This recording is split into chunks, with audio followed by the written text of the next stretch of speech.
ស្ដីបងប្អូនយើងទាំងអស់គ្នាហ្នឹងឯងបងប្រុសបើគាត់មកកំងហូបកន្លែងខ្ញុំហ្នឹងឯងហើយដោយសារថាខ្ញុំមកបានទទួលហូបកំងឯងបើគាត់ទៅទិញមឹកឲ្យខ្ញុំឆាឲ្យបងអ្នកអស់គ្នាបាទដោយសារថាខ្ញុំលក់ម្នាក់ឯងទៅខ្ញុំឆាហូបកំងវាអត់តខ្ញុំលក់ទៅបាយឆាមិនឆាតែឥឡូវបើគាត់យកមកឲ្យខ្ញុំឆាឲ្យអីឥឡូវយើងឆាបើមឹកម្រេចខ្ជិលគាត់ទាំងអស់គ្នាតោះ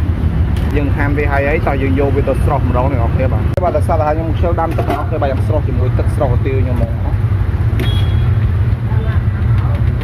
សនច្រាក់កន្លែងយើងចូលមកតាមរិចខ្ចីបាទដោយសារថាខ្ញុំរកទិញរិចខ្ចីអត់មានទេអញ្ចឹងបានដាក់រិចខ្ចីគាត់ទៅបាទចាក់សាច់យើងចូលមកនេះអស់គ្នាបាទការសាច់យើងជាមួយបន្លែថប់ចូលនឹងទៅមកចាំយើងបាយគ្រឿងចូលអូខេយើងដាក់រិចខ្ចីចូលមកនេះអស់គ្នាទេទិញប៉ោះសចេងរិចតិចមកនេះអស់គ្នាបាទព្រៃរហូតតិចមកឲ្យឈ្ងុយបើបង្គារឿងខ្លាំងតិចមកនេះអស់គ្នាបាទចាប់តាមឆាទេបើយើងបើកហ្គាសរំវាអាចទិញទឹកមកយើងនេះអស់គ្នាបាទគឺយើងឲ្យហ្គាសទឹកខ្លាំងតិចមកឆាទៅរៀងស្ងួត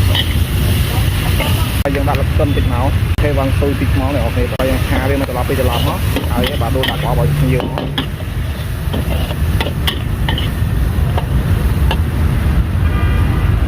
តាមមកឆាម្លេចជ័យយើងនឹងថាឆ្អិនហើយអរគុណច្រើនដល់បងប្អូនយើងទាំងអស់គ្នាសម្រាប់ការចូលទស្សនាវីដេអូនេះអរគុណច្រើន